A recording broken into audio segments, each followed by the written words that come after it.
मित्रों, पूजा हम सभी के जीवन का अहम हिस्सा है। कोई देवी देवताओं की पूजा करता है तो कोई भगवान श्री विष्णु की। पूजा का फल हर किसी को मिलता है, लेकिन क्या आप जानते हैं कई बार छोटी छोटी गलतियां हमारी पूजा का पूरा फल देने में रुकावट बन जाती हैं। और ये गलतियां हम अक्सर अनजाने में कर जाते हैं और हम इन्हें नजरअंदाज भी कर देते हैं। हमारे शास्त्रों में पूजन विधि का पूर्ण उल्लेख किया गया है ताकि हम पूजा में पूर्ण फल प्राप्त कर सकें। आज के इस वीडियो में हम बात करेंगे घर के मंदिर में दिए और घंटी के सही उपयोग और उनकी देखभाल के बारे में। क्या दिए को रोजाना धोना चाहिए या फिर हफ्ते में एक बार? धातु का दिया हो तो उसकी सफाई कब करनी चाहिए?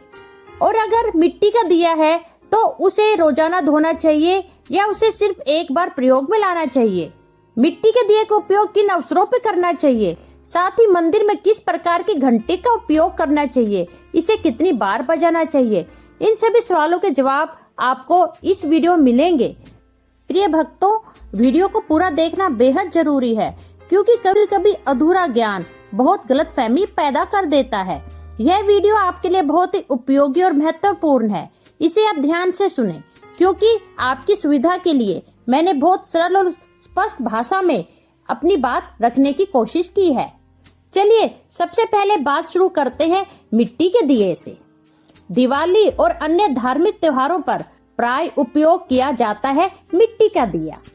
घर के मंदिर या दरवाजे के पास इसे जलाना बहुत शुभ माना जाता है, लेकिन जब इसे मंदिर में रखा जाता है तो इससे जुड़ी परंपराएं अलग हो जाती हैं।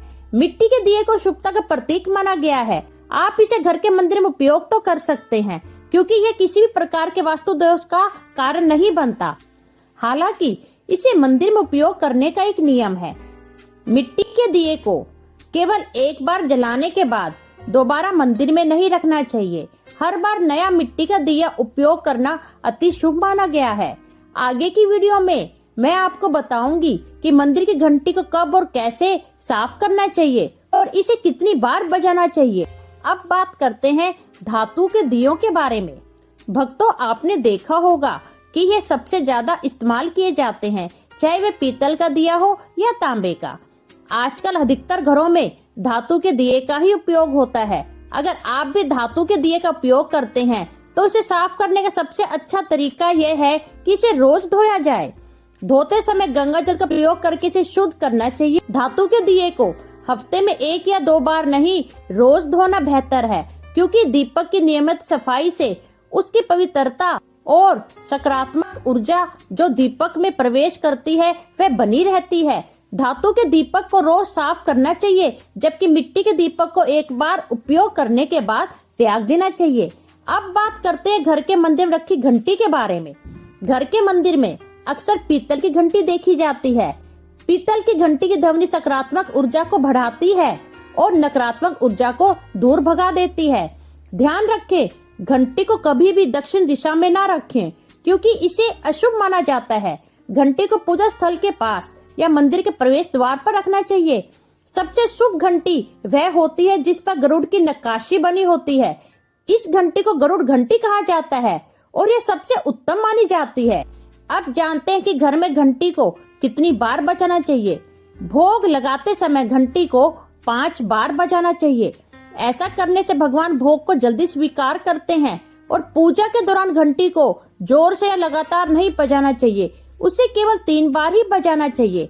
घंटी को हमेशा दाहिने हाथ से बजाएं और मुख आपके सामने की तरफ होना चाहिए। गरुड़ घंटी को सुबह की पूजा में बनाना बहुत ही उत्तम माना जाता है। शाम की पूजा में घंटी बजाने से भगवान के विश्राम में विघ्न डालने के समान माना जाता है। इस नियम का पालन करके आप अपनी पूजा पाठ को अधिक फलदायक बना सकते हैं। इन्हीं सभी बातों के साथ एक और महत्वपूर्ण बात यह है कि जब भी आप किसी मंदिर जाते हैं, खासकर घर के बाहर के मंदिर में, तो मंदिर में प्रवेश करते समय ही घंटी बजानी चाहिए। मंदिर से बाहर निकलते समय घंटी बजाने की आवश्यकता नहीं होती। जब आप घंटी बजाते हैं तो इसका अर्थ यह होता है कि आप मंदिर में प्रवेश कर रहे हैं। यह आपके आगमन और उपस्थिति को दर्शाता है। एक बार घंटी बजाने का मतलब है कि आपने भगवान के दरबार में प्रवेश कर लिया है और अब आप उनकी पूजा आरंभ कर रहे हैं।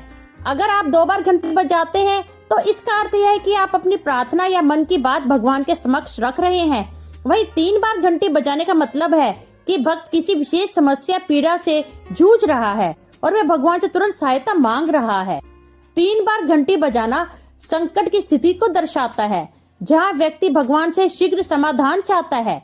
मंदिर की घंटी और दीपक भारतीय सनातन परंपरा का अभिन्न हिस्सा है। इनका हर कार्य में गहरा आध्यात्मिक और वैज्ञानिक महत्व होता है। घंटी की ध्वनि को पवित्रता और शुद्धता का प्रतीक माना जाता है। जब घंटी बजती है तो उसकी ध्वनि से वातावरण में सकारात्मक ऊर्जा का संचार होता है और नकारात्मक ऊर्जा समाप्त हो जाती है। यह ध्वनि 7 से 10 सेकंड तक गूंजती है, जिससे मस्तिष्क की अल्फा तरंगें सक्रिय होती हैं और ध्यान केंद्रित करने में मदद मिलती है। ऐसा माना जाता है कि मंदिर के प्रवेश करते समय घंटी बजाना चाहिए ताकि मन शुद्ध हो और सभी इंद्रियां भगवान पर ध्यान केंद्रित कर सकें।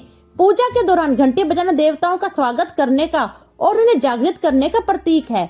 भोग लगाते समय घंटी को 3 बार बजाना शुभ माना गया है, जिससे वातावरण और अधिक पवित्र हो जाता है।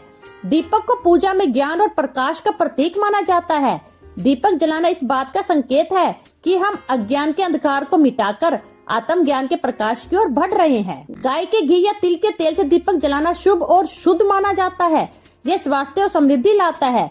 दीपक जलाने से पहले शुद्ध पानी या हल्दी मिले पानी का उपयोग किया जा सकता है और इसे शुद्ध करना आवश्यक है। दीपक को उत्तर पूर्व दिशा में रखना सबसे शुभ माना गया है, क्योंकि यह देवताओं की दिशा मानी जाती है।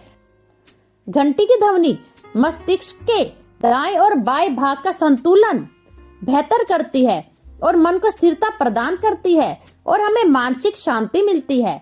यह ध्वनि कानों में विशेष प्रकार का कंपन उत्पन्न करती है, जो ध्यान केंद्रित करने में मदद करती है। वही दीपक की लौ से उत्पन्न प्रकाश हमारे शरीर की ऊर्जा को स्थिर और संतुलित करता है। धार्मिक दृष्टि से दीपक जलाना भगवान के प्रति हमारी समर्पण भावना को दर्शाता है। बार घंटी बजाना 7 लोकों, भूलोक, भूवरलोक, स्वरलोक आदि में सकारात्मक ऊर्जा का संचार करने का प्रतीक है। यह हमारे शरीर के 7 चक्रों, मूलाधार से सहस्त्रसार तक को भी सक्रिय और संतुलित करता है। 21 बार घंटी बजाना ब्रह्मांड के विभिन्न स्तर पर भगवान तक प्रार्थना पहुंचाने का प्रतीक है। इसे हवन और धार्मिक अनुष्ठानों में विशेष रूप से उपयोग किया जाता है। आशा करती हूँ आपको इस विषय में पूरी जानकारी मिल गई होगी। अगर आप भविष्य में भी ऐसी वीडियो देखना चाहते हैं तो कृष्णा मैजिकल वर्ल्ड को सब्सक्राइब जरूर कर लें। अगर वीडियो पसंद आया हो तो वीडियो को लाइक करना ना भूलिएगा। इस वीडियो को देखने के लिए बहुत बहुत धन्यवाद।